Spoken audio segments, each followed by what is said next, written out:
adopted by the state legislature and for our citizens. So, on the general fund recap then, we're looking at the 1% increase.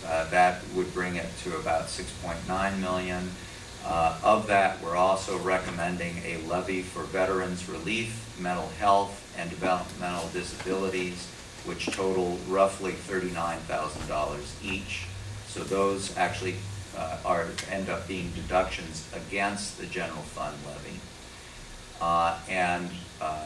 On the good side to the general fund is a levy shift from the county roads of $216, and so the net effect of that is a little over $7 million to the general fund anticipated.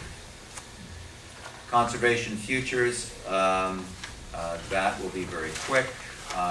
Limit factor applies here.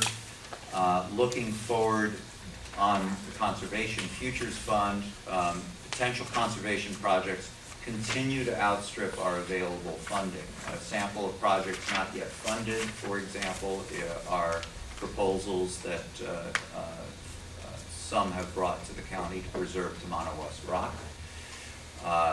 Another proposal is to convert the Plunker Wildlife Corridor lease, which we recently entered into a purchase so that it would be permanent, and then saving other DNR lands that are otherwise ripe for conversion to development. In prior years, the 1% cap has not kept up with inflation, as your assessor has so ably pointed out. Consequently, conservation futures funds have lost buying power over time. And so a substantial need does exist in the Conservation Futures Fund for using the 1% limit factor.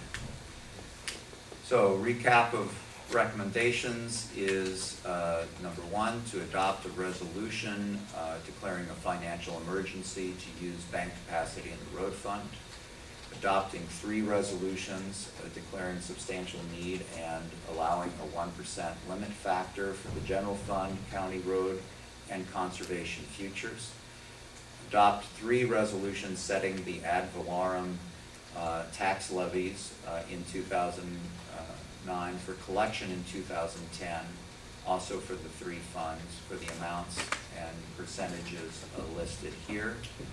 And adopt 2 resolutions for using a portion of the road fund. Number 1, authorizing $720,000 of road fund diversion to the general fund for traffic law enforcement, and pass a temporary levy shift for 2010 only of $216,000 from the road fund to the general fund.